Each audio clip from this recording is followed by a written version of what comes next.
The executioner's assistant gripped Marie Antoinette's jaw and forced her mouth open.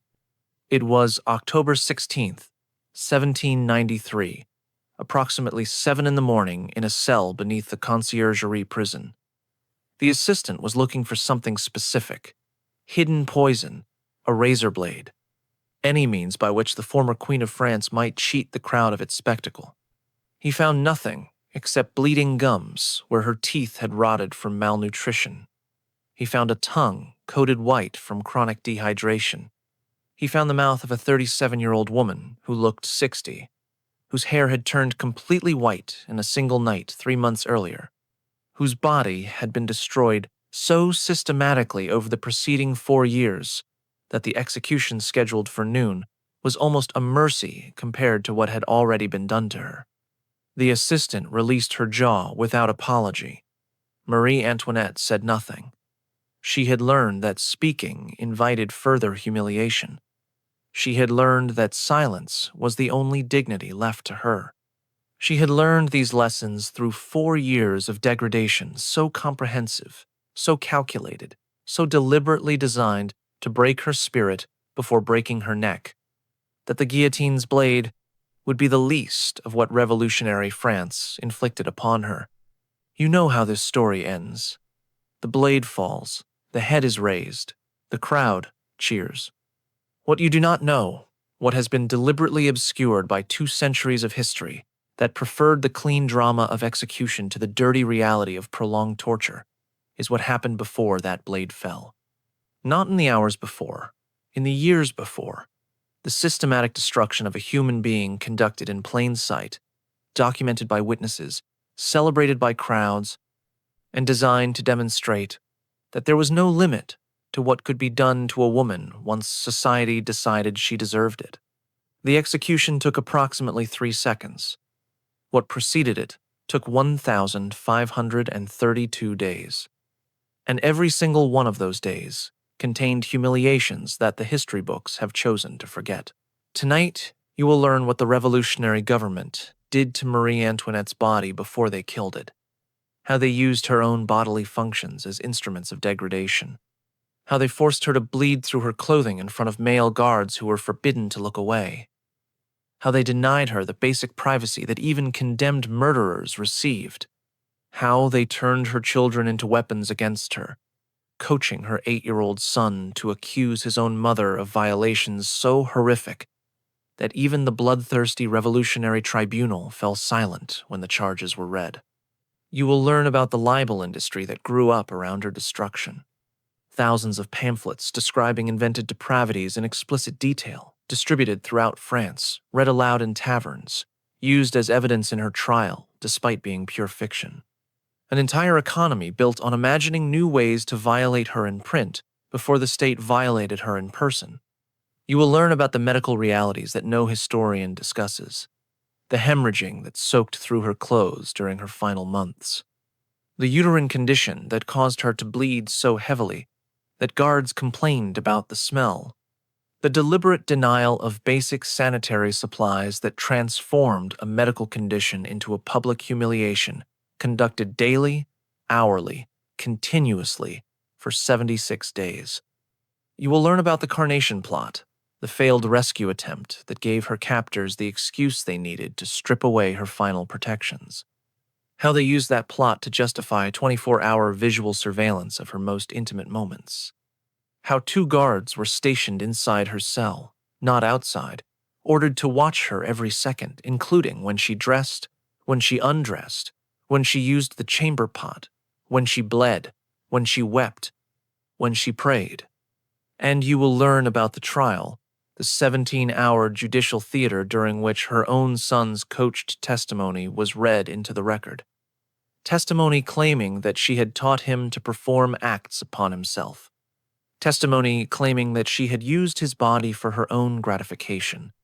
Testimony so vile that when Marie Antoinette was asked to respond, she turned not to the judges but to the mothers in the gallery and spoke the only words that penetrated the revolutionary hatred. I appeal to all mothers present. You could hear women weeping. You could see jurors look away. And still they convicted her. Still they sentenced her. Still they killed her. because by then, killing her was almost redundant. They had already destroyed everything except the body. Before we descend into this darkness together, if you value content that reveals historical truths that others have chosen to bury, subscribe and hit the notification bell. Comment below, telling me where in the world you are listening from. What happened to Marie Antoinette was not simply execution, it was annihilation, conducted one humiliation at a time over 4 years, documented by witnesses whose accounts have been ignored because they reveal something uncomfortable about revolutionary justice and about what societies are capable of doing to women they have decided to hate.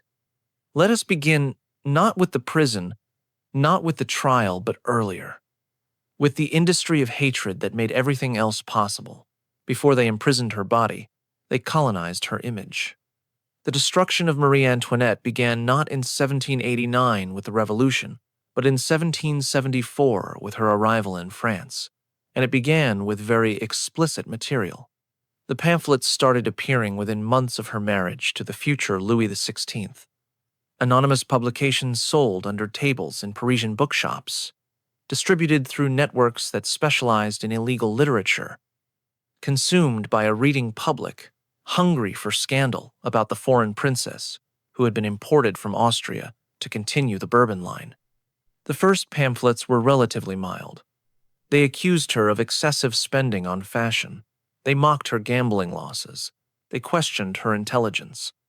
But as the years passed, and her marriage remained unconsummated due to her husband's physical condition, the pamphlets grew explicit. A publication called The Royal Toy appeared in 1779, claiming to document the Queen's use of devices to satisfy urges that her husband could not address.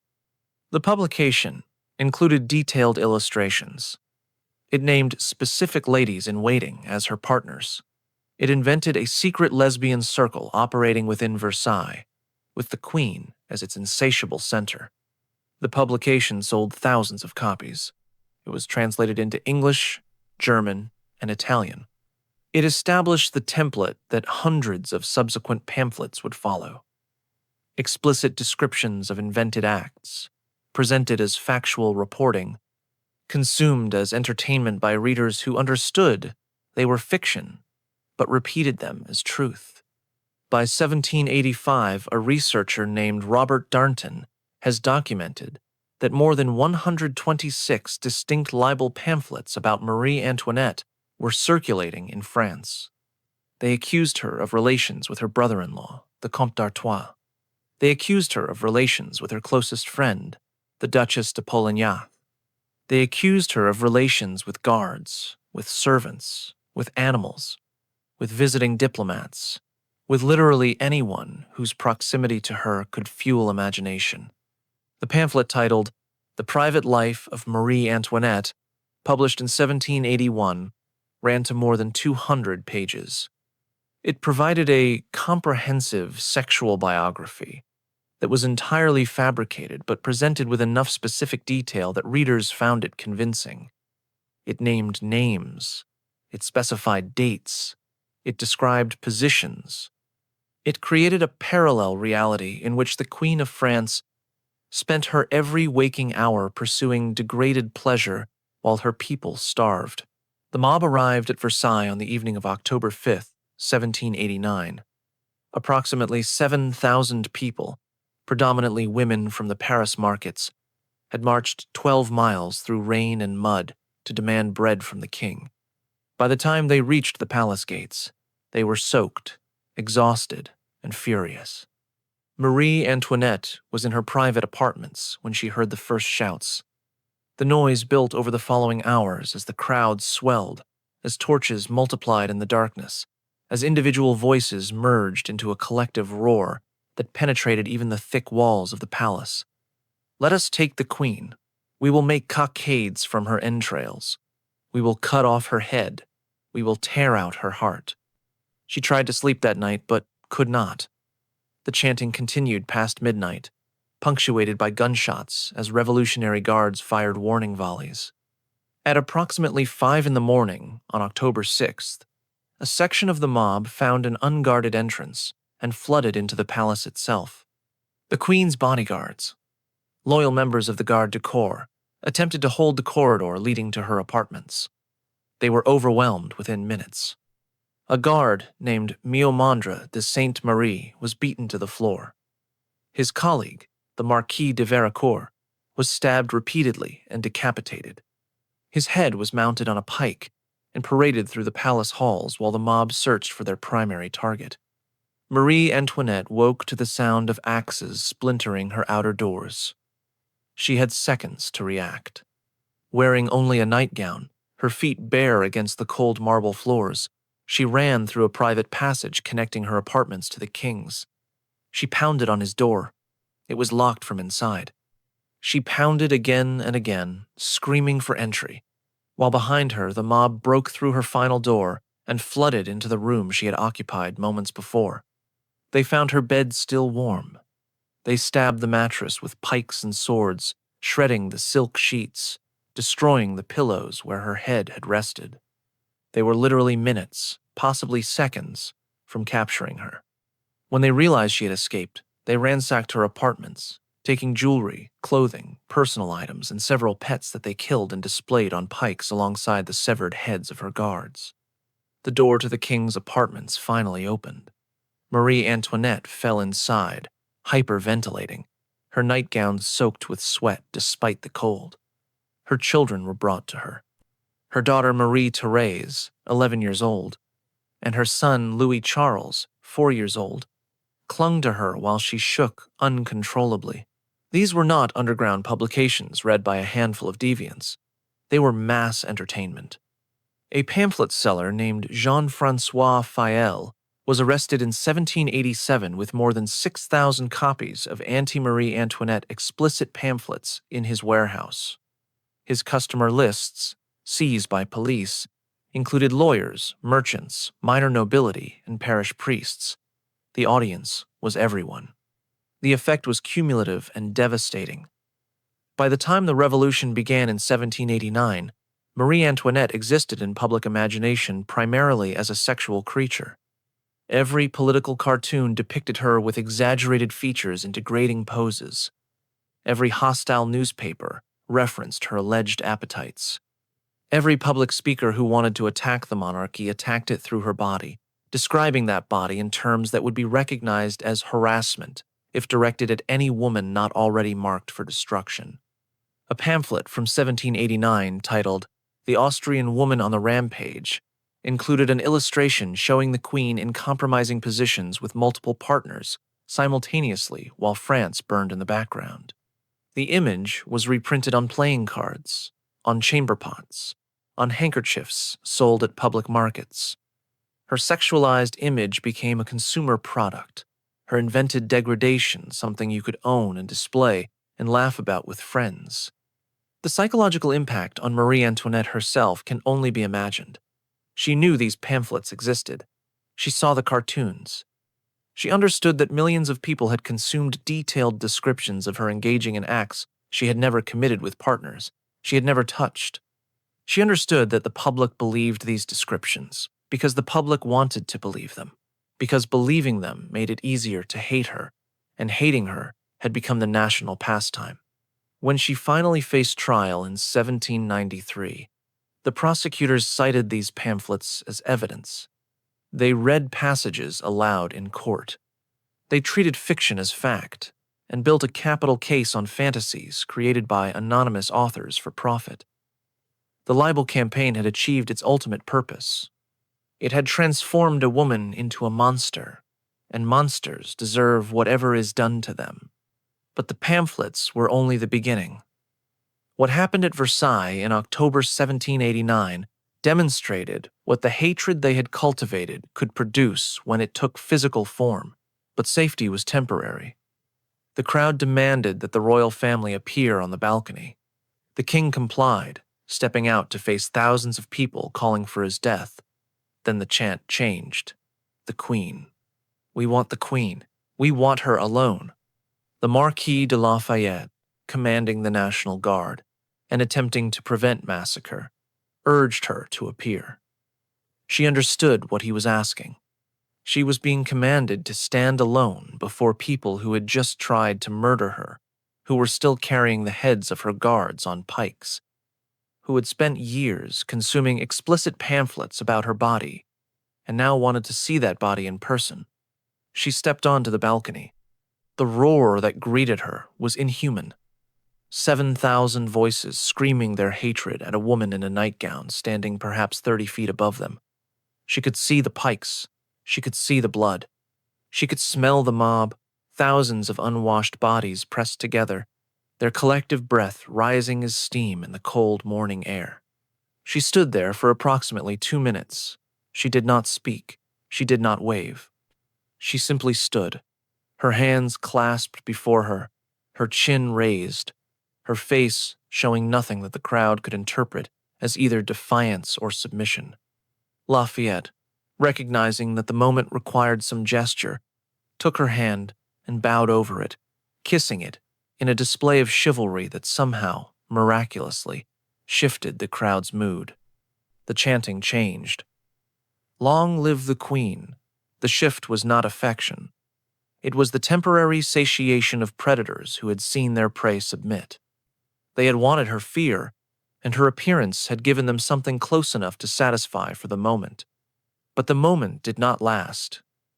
Within hours, the royal family was forced to leave Versailles forever, loaded into carriages, and escorted to Paris by the mob. The journey took approximately 10 hours, because the crowd insisted on walking pace. They surrounded the carriages, pressing against the windows, shouting obscenities, displaying the severed heads of Marie Antoinette's guards, mounted on pikes that they thrust toward the glass so she could see them clearly. Her children were in the carriage with her. Her 4-year-old son watched the severed heads bounce past the window and asked what they were. She had to answer him. She had to explain, in terms a 4-year-old could understand, why people were carrying pieces of other people on sticks. This was October 1789. She would not be executed until October 1793. 4 more years remained. 4 more years of degradation that would make the October days look like courtesy. The royal family was installed in the Tuileries Palace in Paris. Technically still royal, but effectively prisoners. The palace had been unoccupied for over a century.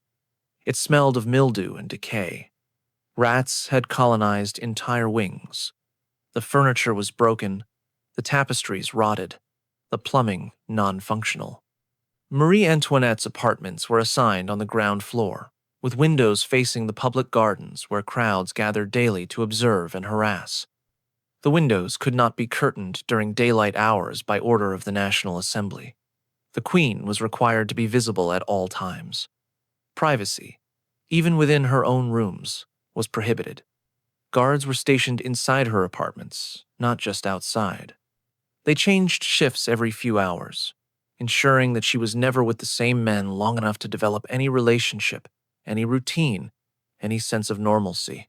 She dressed under observation. She ate under observation. She nursed her youngest daughter, Sophie, under observation until the infant died in June 1787 from tuberculosis, possibly contracted from the damp conditions. The gardens outside her window became a daily theater of abuse. Parisians gathered to shout obscenities at her windows. They held up pamphlets depicting her in various acts. They chanted slogans calling for her death, her dismemberment, her violation. This occurred every day for nearly 2 years, every single day. Her menstrual cycles became public knowledge because the guards reported them. Revolutionary newspapers published speculation about whether she was pregnant, who might have impregnated her, what should be done about any child she might produce. Her body's most intimate functions were discussed in print, debated in taverns, joked about in political speeches. She developed anxiety so severe that she could not eat in public. She lost significant weight. Her hair began falling out in clumps. A lady-in-waiting named Madame Campan documented that the Queen's hands shook constantly, that she startled at sudden noises, that she slept only in brief intervals interrupted by nightmares. The revolutionary government conducted regular inspections of her apartments. Soldiers would arrive unannounced, force her to stand aside, and search through her personal belongings while she watched. They read her private letters aloud, mocking the contents. They examined her clothing, commenting on what they found. They confiscated items at random, not because the items were contraband, but because confiscation demonstrated their power. Her daughter Marie-Thérèse, now 12 years old, witnessed all of this. Her son Louis Charles, now 5, understood enough to be frightened constantly. The children slept in their mother's bed because they were afraid to sleep alone, and the guards watched them sleep, watched the queen comfort them after nightmares, watched the family's every vulnerable moment. But the Tuileries period was still imprisonment with some pretense of dignity. What followed the flight to Varennes stripped away even pretense. On the night of June 20th, 1791, the royal family attempted to escape. An elaborate plan had been developed over months involving disguises, coded messages, relays of fresh horses, and a military escort waiting at the border. The family slipped out of the Tuileries through a series of connected apartments, entered a waiting carriage, and fled toward the Austrian Netherlands. They were captured the following day at Varennes, approximately 30 miles from the border in safety. A local postmaster named Jean-Baptiste Drouet recognized the king's face from his profile on coins. He organized a blockade. The family was stopped, surrounded, and held until revolutionary forces arrived to escort them back to Paris. The return journey lasted 3 days and was designed as public humiliation. The carriage moved at walking pace through hostile towns where crowds had gathered specifically to abuse the prisoners. The windows were ordered open despite summer heat so that people could see inside, could see the queen's face, could shout directly at her without glass between them. Representatives of the National Assembly rode inside the carriage to prevent any second escape attempt. 2 men named Barnave and Pétion sat across from the royal family for the entire journey. Pétion later wrote a detailed account of the trip, focusing extensively on his observations of Marie Antoinette's body. He described her figure.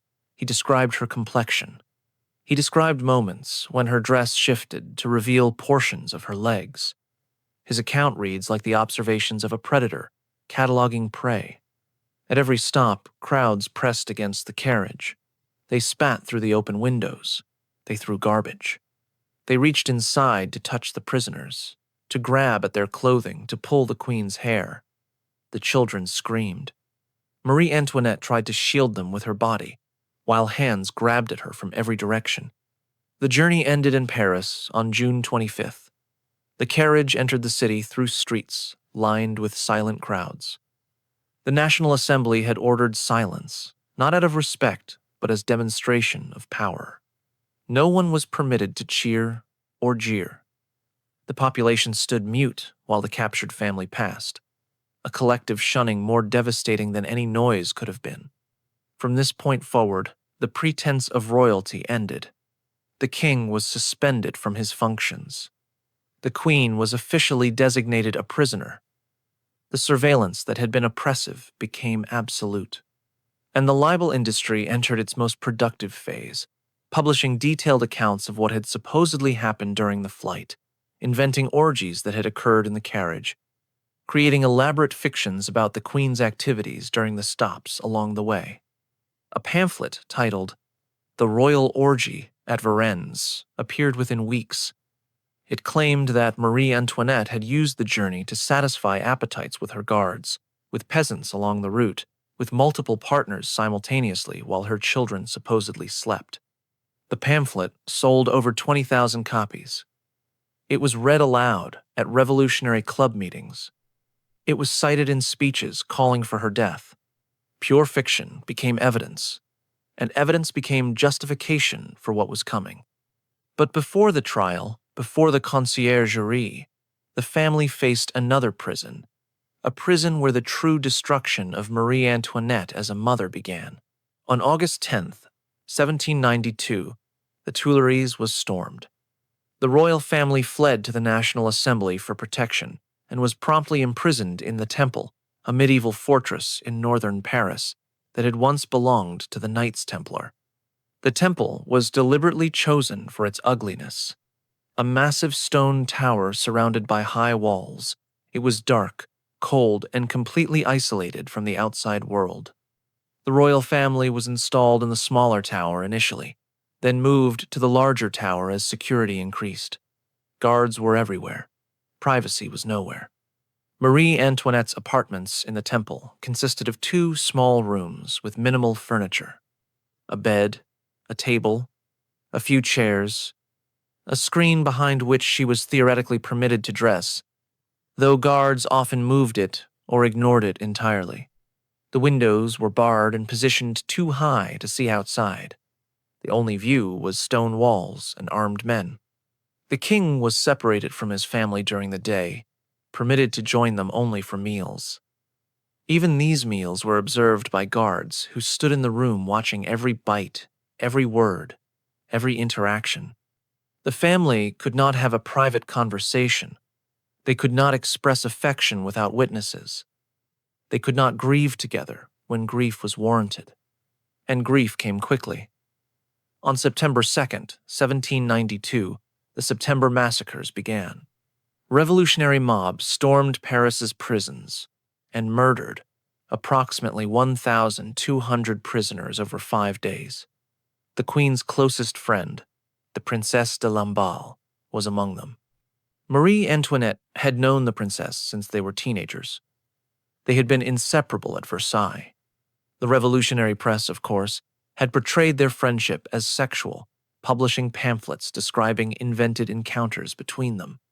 Now, the princess was dead, murdered by a mob that had tortured her for hours before finally killing her. But simple murder was insufficient. The mob decapitated the princess's body. They mutilated her corpse in ways that witnesses refused to describe fully. Then they mounted her head on a pike and marched to the temple, demanding that the queen be brought to the window to see. Marie Antoinette was not brought to the window. The guards, perhaps finding even their own limits, refused that particular request. But they described to her in detail what was outside. They told her what had been done to her friend's body. They told her that the head was still being paraded through the streets. They told her that the crowds were chanting that she would be next. She fainted. When she regained consciousness, she could still hear the mob outside, still hear them calling for her, still hear them describing what they had done and what they planned to do.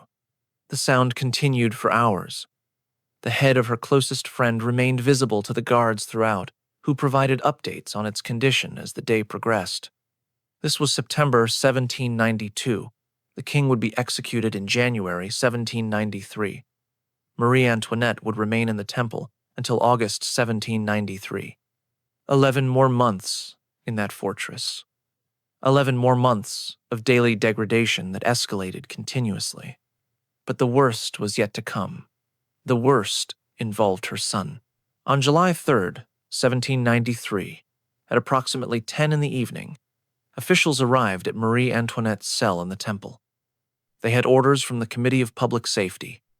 Her son, Louis Charles, now 8 years old, was to be removed from her custody immediately. The reason given was education. The boy was the theoretical heir to the throne. Revolutionary authorities had decided he needed to be re-educated, transformed from a prince into a citizen. His royal contamination purged through separation from his mother and instruction in Republican values. The real reason was cruelty. The revolutionaries understood that separating a mother from her children was torture more effective than any physical mechanism. They had watched Marie Antoinette endure public humiliation, watched her endure poverty and surveillance and constant degradation. Through all of it, she had maintained composure. Her children were her vulnerability. Her children were the weapon they had not yet fully deployed. When they came for Louis Charles, Marie Antoinette refused to release him. She held him against her body. She begged. For the first time in years of imprisonment, she begged. She offered anything. She offered her own life. She offered to confess to any crime they wished. She offered complete cooperation with any demand. Just not her son. Please, not her son. The officials were unmoved. They had orders. After approximately 90 minutes of pleading, during which she physically blocked them from taking the boy while her daughter watched in horror, they threatened violence. They told her they would kill the boy in front of her if she did not release him voluntarily. They told her they would kill her daughter as well. They told her resistance was pointless and would only make the separation more traumatic for the child. She released him. Louis Charles was screaming as they carried him away. He was screaming for his mother, reaching back toward her, fighting against the men who held him. She could hear his screams echoing through the stone corridors of the temple long after he disappeared from sight. She would hear those screams in her nightmares for the remaining 3 months of her life. The boy was taken to a lower floor of the same tower. He was close enough that she could sometimes hear him crying, close enough that she knew he was suffering, close enough that this proximity was itself a torture, knowing her child was nearby and in distress, and that she could do nothing. His re-education was assigned to a man named Antoine Simon, a shoemaker by trade, chosen specifically for his vulgarity and cruelty. Simon's instructions were to erase everything royal from the boy, to transform him into a sans-culotte, to make him hate his parents and everything they represented. The methods Simon employed were documented in witness accounts. He forced the boy to drink alcohol until he vomited. He made him sing revolutionary songs containing obscenities about his mother. He beat him for any behavior deemed aristocratic. He denied him adequate food, adequate clothing, adequate sleep. He humiliated him constantly, telling him his mother was a whore, his father was a tyrant, and he himself was worthless except as a tool for revolutionary purposes. And then Simon began coaching the boy for a specific purpose. He taught Louis Charles to repeat accusations against his mother. Accusations of a nature so disturbing that even revolutionary prosecutors initially hesitated to use them. The accusations would be deployed at Marie Antoinette's trial. They would be presented as the testimony of her own son. And they would be the moment when even the revolutionary tribunals seemed uncertain whether they had gone too far. But before the trial, Marie Antoinette faced the conciergerie, the prison they called the antechamber, to death. On August 2nd, 1793, at 1 a.m, Marie Antoinette was removed from the temple without warning. She was not told where she was being taken. She was not permitted to say goodbye to her daughter, who remained behind. She was simply seized and transported through dark Paris streets to the conciergerie, a medieval prison attached to the Palais de Justice. Her cell was designated number 280. It measured approximately 11 feet by 8 feet. The walls were stone, perpetually damp, covered with mildew that created a distinctive smell mixing with the stench from the nearby Seine. A single window, barred and positioned high on the wall, admitted minimal light. The floor was stone covered with scattered straw that was rarely changed. The cell contained a bed, a table, 2 chairs, and a folding screen. That was all. No decorations, no comforts, no privacy, because 2 guards were stationed inside the cell at all times, ordered to watch her continuously. Not outside the door, inside the room, every moment of every day and night. These guards were specifically selected for their revolutionary credentials and their lack of sympathy. They were rotated frequently to prevent any relationship developing. They were ordered to document everything she did, everything she said, everyone who approached her cell. They watched her sleep, they watched her wake, they watched her eat what little food she was given. They watched her use the chamber pot. The chamber pot situation requires specific discussion because it became a primary instrument of humiliation. Marie Antoinette was permitted a screen for changing clothes and using the chamber pot. But the guards would often move the screen, claiming they needed clearer sightlines. They would position themselves to observe around it. They would comment on what they observed, sometimes shouting their observations to guards in the corridor, transforming her most private functions into public announcements. And Marie Antoinette was hemorrhaging. She had developed severe uterine bleeding, probably from fibroids or possibly early-stage cancer, conditions that had gone untreated through years of imprisonment. The bleeding was heavy and constant. It soaked through her clothing. It soaked through her bedding. It created stains that could not be fully cleaned because she was given minimal supplies for hygiene. The prison provided her 2 chemises, 2 pairs of stockings, 2 handkerchiefs. That was her entire allocation for 76 days, for a woman bleeding heavily. The inadequacy was deliberate.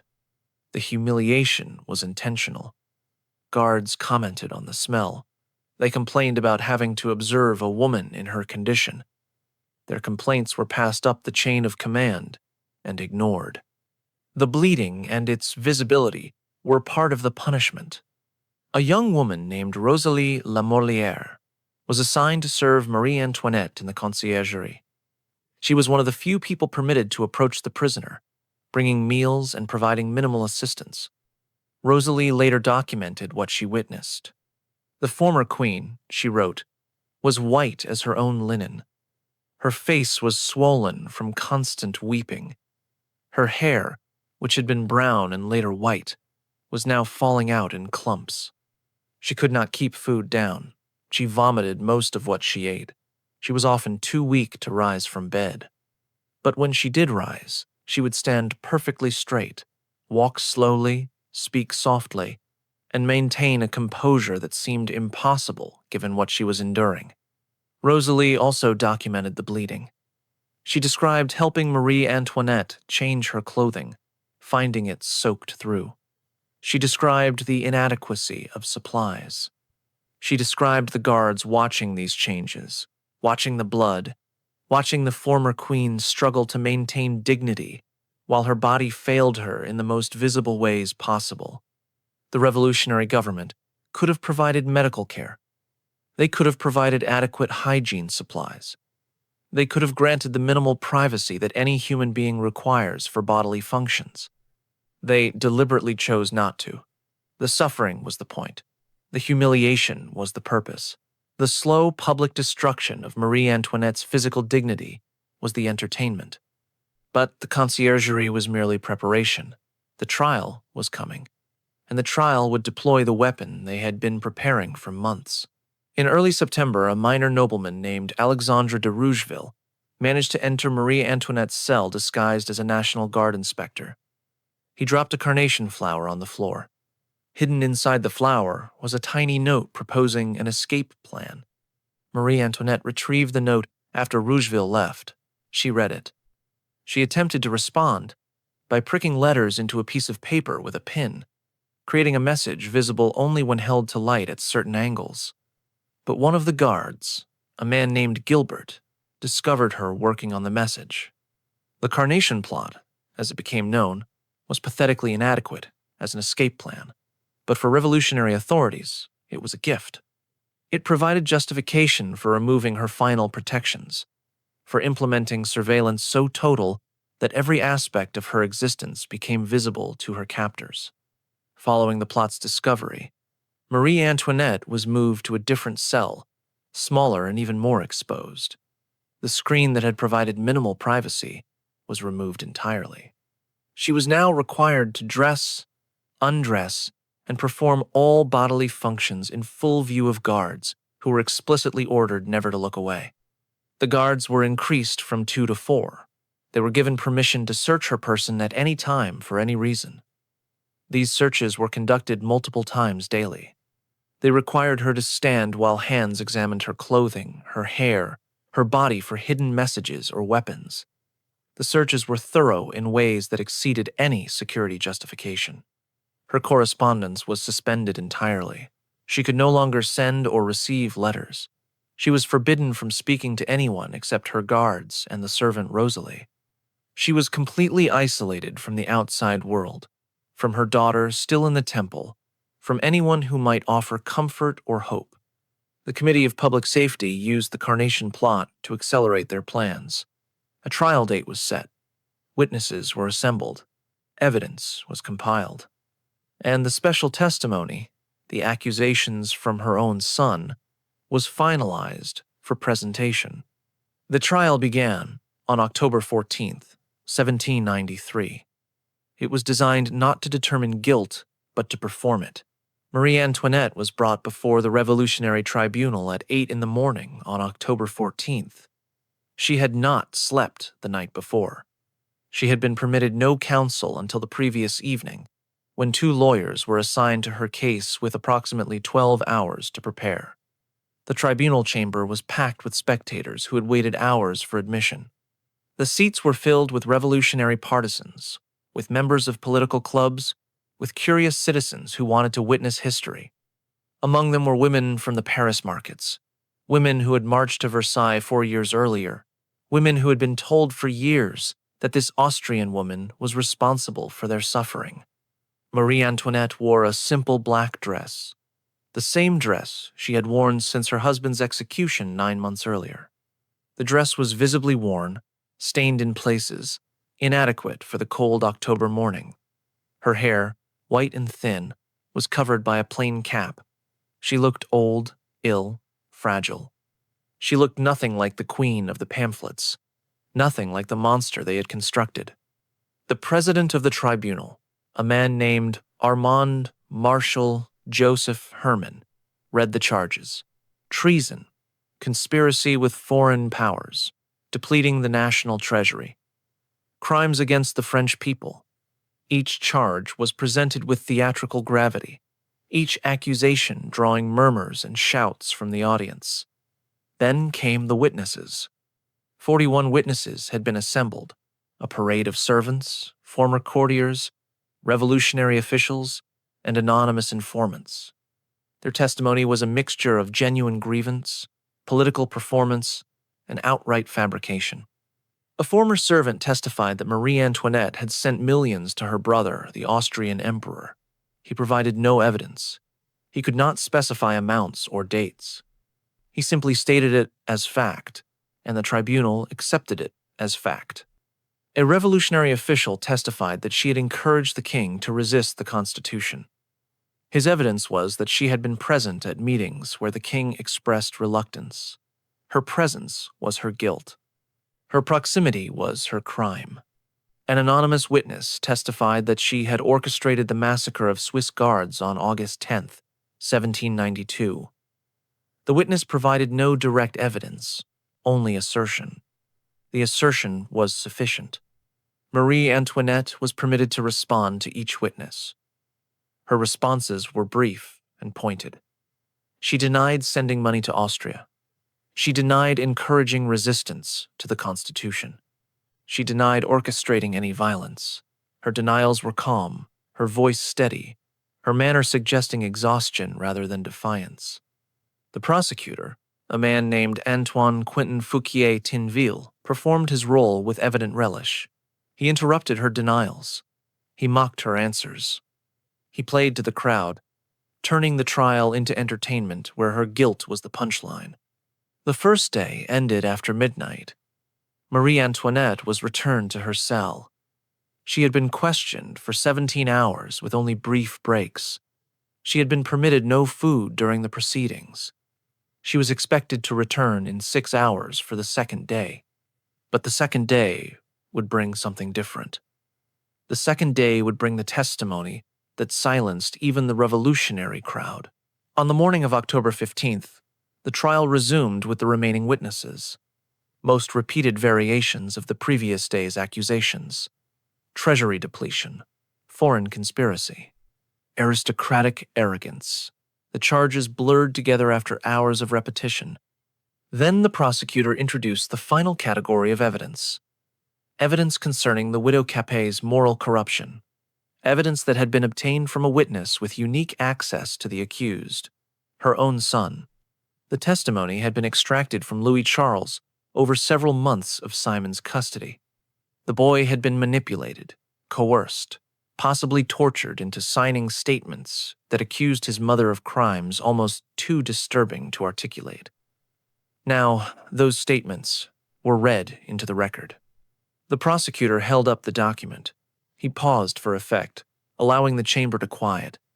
Then he read aloud: The boy testified that his mother had taught him to manipulate himself, that she had encouraged these activities, that she had participated with him, that these acts had occurred repeatedly over an extended period, that his aunt, Madame Elizabeth, had also participated.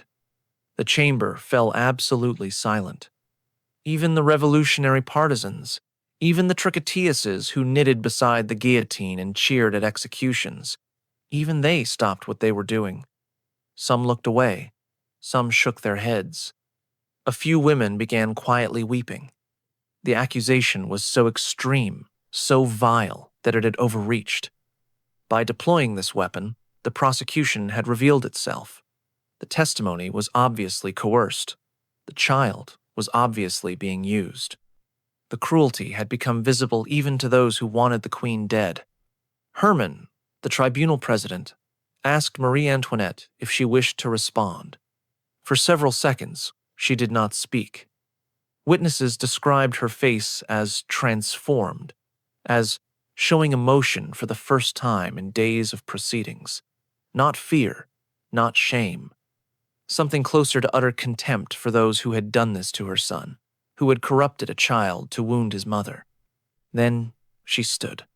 She did not address the judges. She did not address the prosecutor. She turned toward the gallery, toward the women in the crowd, and spoke. If I have not replied, it is because nature itself refuses to respond to such a charge laid against a mother. She paused. I appeal to all mothers here present. The impact was immediate and devastating. Women throughout the chamber began weeping openly. Even some men looked away, unable to meet her eyes. A female spectator cried out that this was too much, that they had gone too far. The room's energy shifted perceptibly. Fouquier Tinville, the prosecutor, recognized that he had lost the moment. He slammed his hand on the table and demanded order.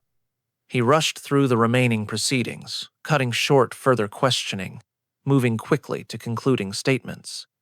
The damage was done, but he could still deliver the verdict that had always been predetermined. The tribunal deliberated for approximately 1 hour. The verdict was unanimous. Guilty on all charges. The sentence was death. Execution by guillotine at noon the following day. Marie Antoinette received the verdict without visible reaction. She was returned to her cell to await the morning. But the trial's final moment belonged to her. In turning to the mothers, in appealing to something human that transcended politics, she had achieved a small, strange victory. She had forced even those who wanted her dead to see for just an instant what they were doing. The victory would not save her. Nothing could save her. But it would be remembered when much else about the trial was forgotten. Marie Antoinette returned to her cell at approximately 4 a.m. on October 16th. She had been awake for more than 20 hours. She had been tried for 17. She had less than 12 hours to live. The cell was unchanged. The guards were present. The surveillance continued, but something in the atmosphere had shifted. Even the guards seemed subdued, unwilling to speak, watching her with an attention that was less hostile than before. She asked Rosalie for paper and pen. The request was granted. She sat at the small table, the only furniture besides her bed, and began to write by candlelight. The letter was addressed to her sister-in-law, Madame Elizabeth, still imprisoned in the Temple. It was the only person she had left to address. Her husband was dead. Her children were beyond her reach. Her siblings in Austria were enemies of France. Elizabeth was all that remained. She wrote for approximately 2 hours. The letter covered 8 pages. She wrote about her trial. She wrote about the false accusations. She wrote about her children, begging Elizabeth to care for them if she survived. She wrote about her son. She told Elizabeth not to blame Louis Charles for the testimony. He is only a child, she wrote. He was forced to say what they wanted. I forgive him entirely. I ask you to forgive him as well. He is innocent of what they made him say. She wrote about death. She was not afraid, she claimed. She had made peace with God. She had confessed her sins. She was ready to face judgment, the real judgment, not the parody that had occurred in the tribunal. She wrote about the women who had condemned her. She did not hate them, she claimed. They had been misled. They had been taught to hate a monster that did not exist. She prayed that someday they would understand. The letter's final lines asked Elizabeth to remember her to all those she loved. She signed it at 4:30 in the morning. She dated it precisely. She knew these would be her last written words. The letter never reached Elizabeth. The guards confiscated it. It was filed in revolutionary archives and forgotten. It was not discovered until 1816, more than 20 years after her death. By then, Elizabeth was also dead, executed in 1794. The letter's recipient had preceded its discovery into death. After finishing the letter, Marie Antoinette attempted to sleep. She lay on her bed fully clothed, knowing that the guards were watching, knowing that she would be awakened within hours. She did not actually sleep. She rested with her eyes closed while the candle burned down and dawn approached. At approximately 6 in the morning, the cell door opened. Officials entered. The executioner, Charles-Henri Sanson, was among them. The preparations for her death would now begin. Sanson had executed her husband 9 months earlier. Louis XVI had gone to his death with dignity, wearing fine clothes in a closed carriage, permitted a priest of his choosing for final confession. His wife would receive none of these courtesies. The first instruction was to change her clothes. Her black mourning dress, which she had worn since January, was to be replaced with a simple white chemise. White was the color of penitence. White was the color of the condemned. White was also the color that would show blood most vividly, should any be shed before or during the execution. Marie Antoinette asked for privacy to change. The request was denied. She would change behind the inadequate screen while guards watched, while officials waited, while every moment of her preparation became observed spectacle. She changed slowly. The black dress came off. The white chemise went on. It was coarse linen, nothing like the silks she had worn at Versailles. It hung on her diminished frame. She looked like a ghost, white clothing on white skin with white hair. Next came her hair. The executioner's assistant approached with scissors, dull from previous use. Her hair needed to be cut short, cleared from her neck to ensure the blade's clean passage. She bowed her head without protest. The cutting was brutal and quick. Chunks of white hair fell to the floor, mixing with the straw. The assistant made no effort at aesthetics. He was removing an obstacle, not styling a customer. When he finished, her head was covered with irregular stubble, patches where the scissors had cut close, longer sections where they had missed. She remained silent throughout. She did not flinch when the scissors pulled at tangles. She did not weep as her hair accumulated on the floor. She simply sat, hands folded, waiting for them to finish what they had started years ago. Next came the binding. Her hands were to be tied behind her back. She had not expected this. Her husband's hands had not been bound. She protested briefly, noting the discrepancy. The response was that she was not the king. She was the widow Capet. Different rules applied. The rope bit into her wrists, already raw from months of poor conditions. She made a small sound of pain, immediately suppressed. The guards noticed. She saw them notice. The humiliation was complete. Finally came the most basic human need. She asked to relieve herself before the journey. The request was granted with visible contempt. She was permitted to use the corner of her cell while everyone present stood waiting, not looking away as decency might suggest, but watching as their final demonstration of power over her body. When she finished, she straightened herself as best she could with bound hands. She turned to face the door. She was ready. There was nothing more they could take from her, nothing more they could strip away. Everything had been stripped already. The door opened. The corridor waited. Beyond the corridor waited the cart. Beyond the cart waited the streets of Paris. Beyond the streets waited the guillotine. She walked forward. The conveyance, waiting in the conciergerie courtyard, was not a carriage. It was a tumbril, an open wooden cart used for transporting manure, livestock, and condemned prisoners. Marie Antoinette would ride to her death in a vehicle designed for hauling waste. Her husband had traveled to his execution in a closed carriage, shielded from public view, permitted a degree of dignity even in his final journey. She was granted nothing similar. She was placed in the open cart, fully visible from every angle, displayed to the crowds that lined the route from the conciergerie to the Place de la Révolution. The distance was approximately 1 mile. The journey took over an hour. Revolutionary authorities had planned the route for maximum exposure. The cart would travel through the most populated streets, past the markets, past the cafes, past the locations where crowds could gather in greatest numbers. The execution itself would be witnessed by thousands. The journey to it would be witnessed by tens of thousands more. Marie Antoinette sat on a wooden bench in the cart. Her hands were bound behind her. Her white chemise was already soiled from the prison floor. Her cropped hair stood in irregular patches. Beside her sat a priest, a constitutional priest, loyal to the revolution, whom she had refused to confess to because she did not recognize his authority. He attempted conversation. She ignored him. The cart began moving at approximately 11 in the morning. The crowds were already assembled. The reaction was what the authorities had hoped for: shouts of hatred, chants calling for her death, fists raised, obscene gestures.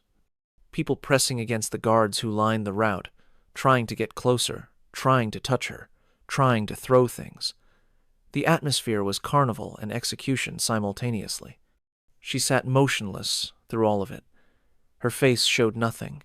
Her posture remained erect, despite the jolting of the cart over cobblestones.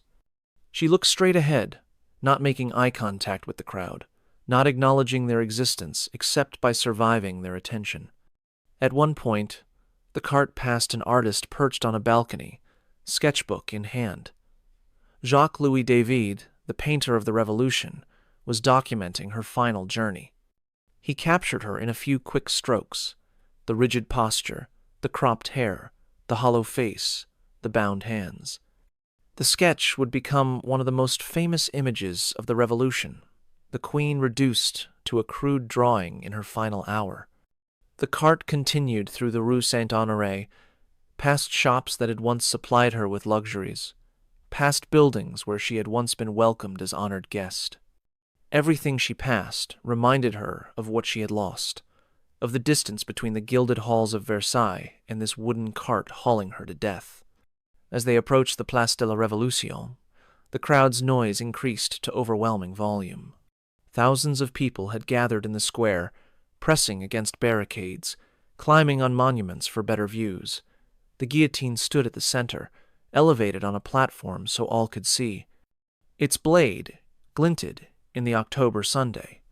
The cart stopped at the base of the scaffold. Marie Antoinette was helped down, her bound hands making descent awkward. She stumbled slightly on the final step. She had arrived at her death. The scaffold was wooden, approximately 15 feet high, accessible by a steep staircase.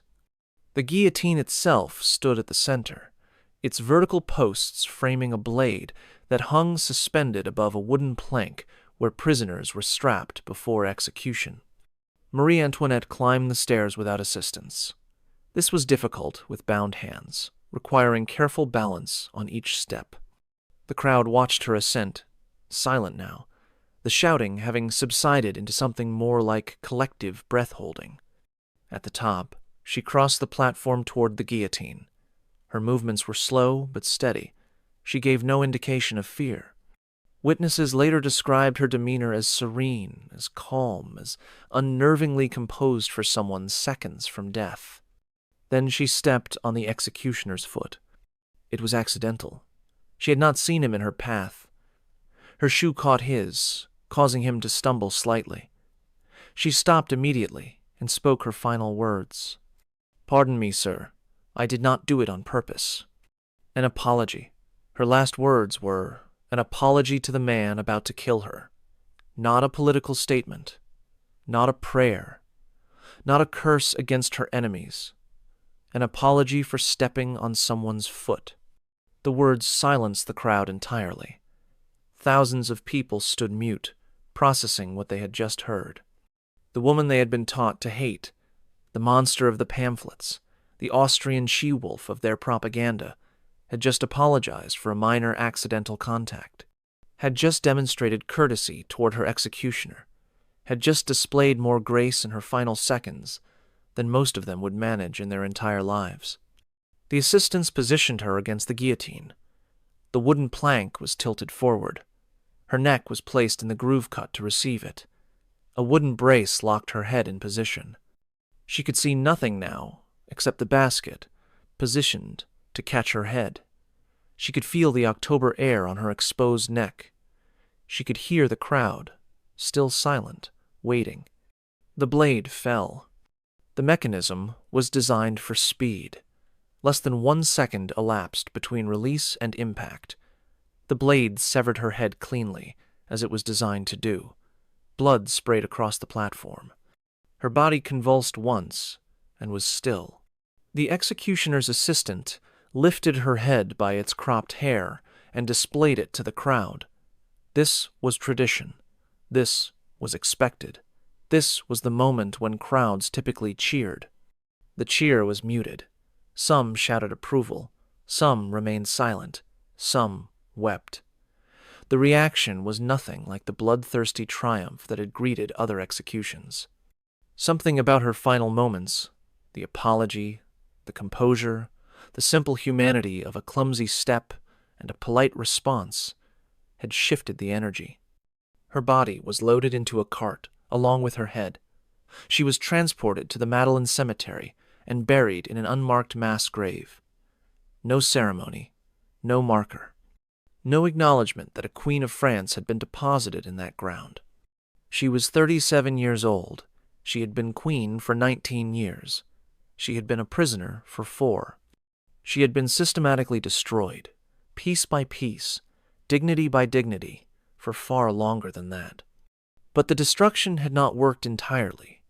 Something remained, something that her apology captured and her composure demonstrated, something that would outlast the revolution, outlast her enemies, outlast even the country that had killed her.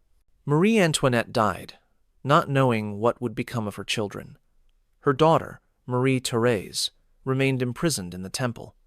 Her son, Louis Charles, remained in Simon's custody, still being forced to repeat accusations against the mother who had just been executed, partly on the basis of those accusations.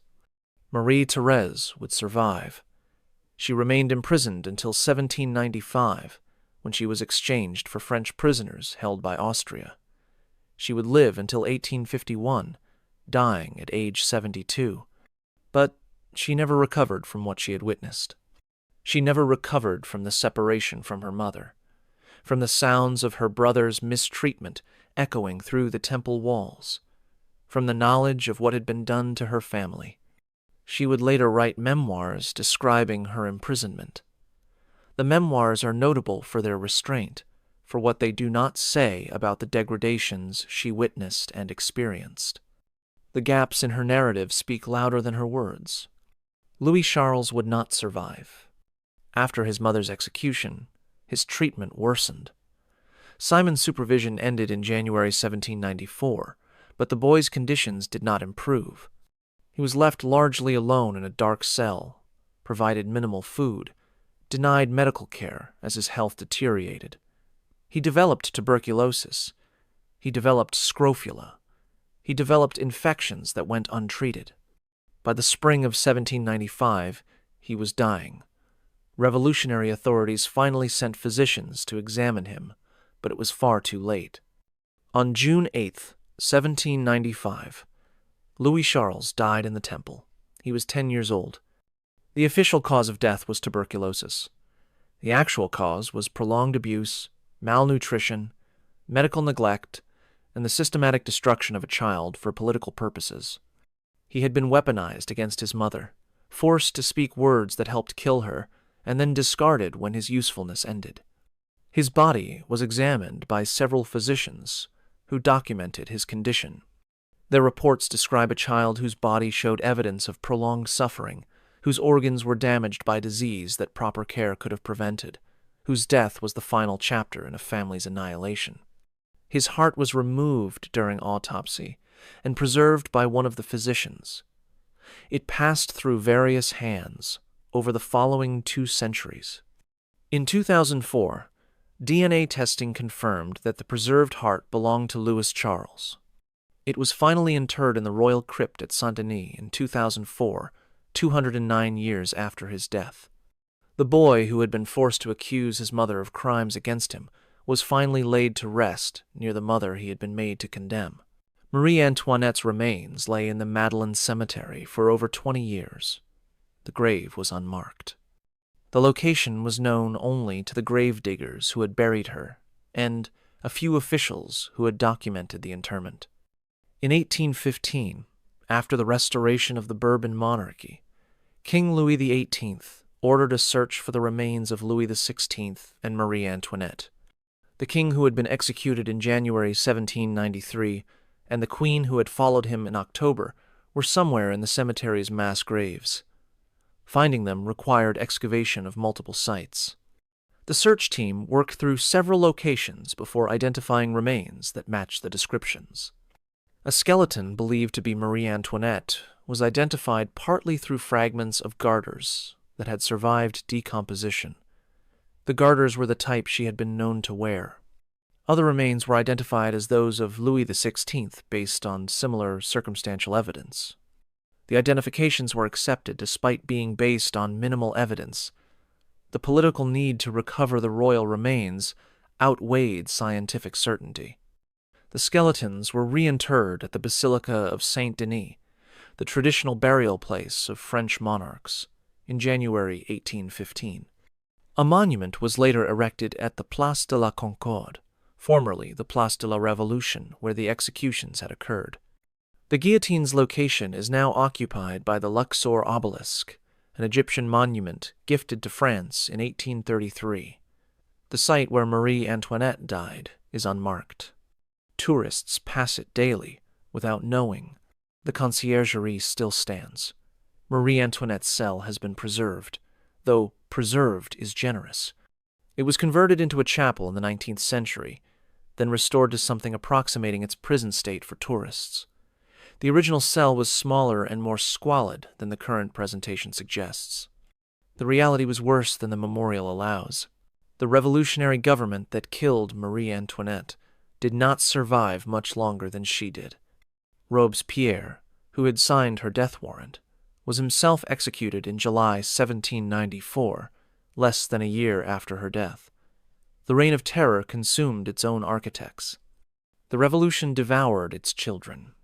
Many of those directly responsible for her suffering met similar ends.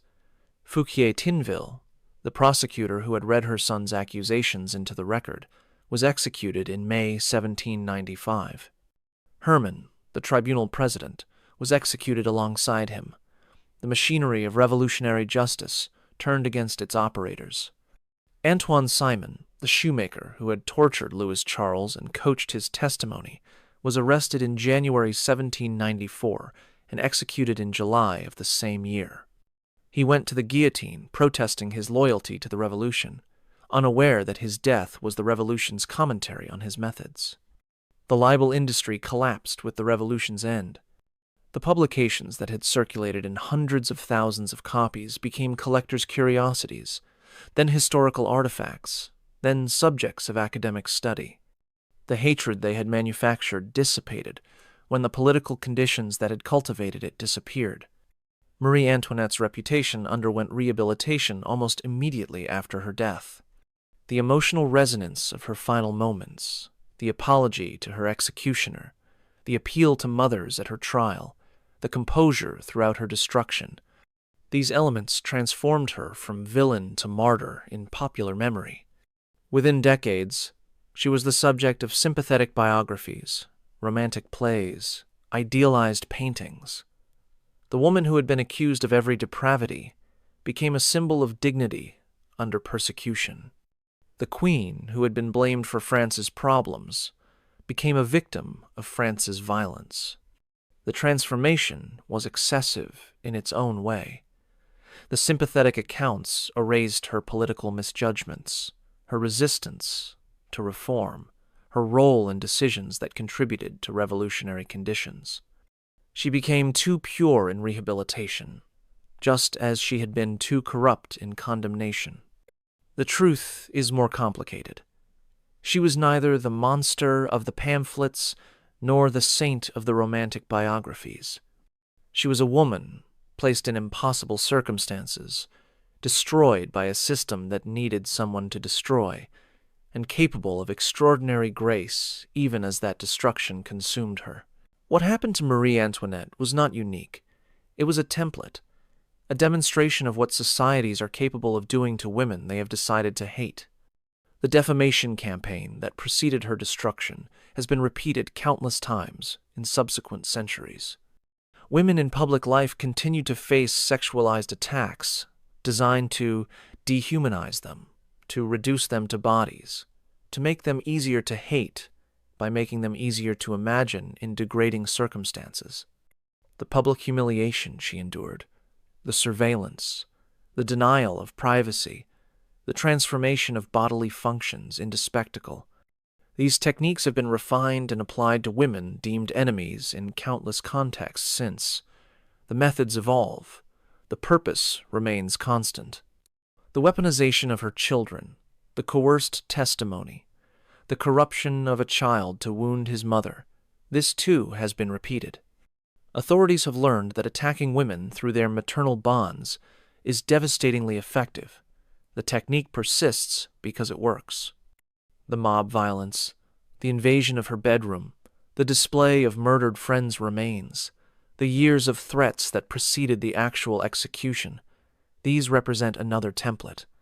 Women who transgress, who occupy spaces not designated for them, who become symbols of whatever a society resents, face similar violence in different forms throughout history. And the apology. Her final words were an apology to her executioner for stepping on his foot. That small gesture contains something important about how women are conditioned to respond to their own destruction. Even facing death, even after years of persecution, her instinct was to apologize for causing inconvenience. She was sorry for being in the way of the man about to kill her.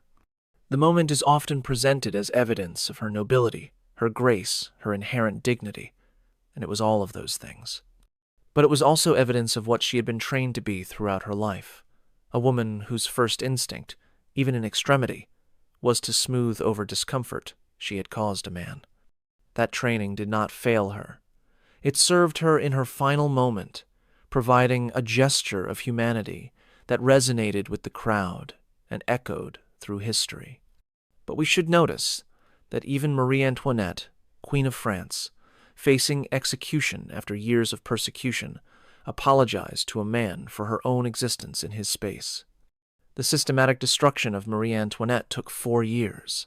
The preparation took 19. The training that produced her final apology took 37.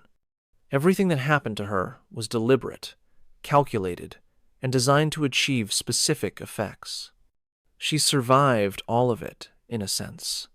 She survived by maintaining composure, by appealing to mothers, by apologizing with grace. She survived by demonstrating that the monster of the pamphlets did not exist, that the woman standing on the scaffold was human in ways her persecutors had tried to deny.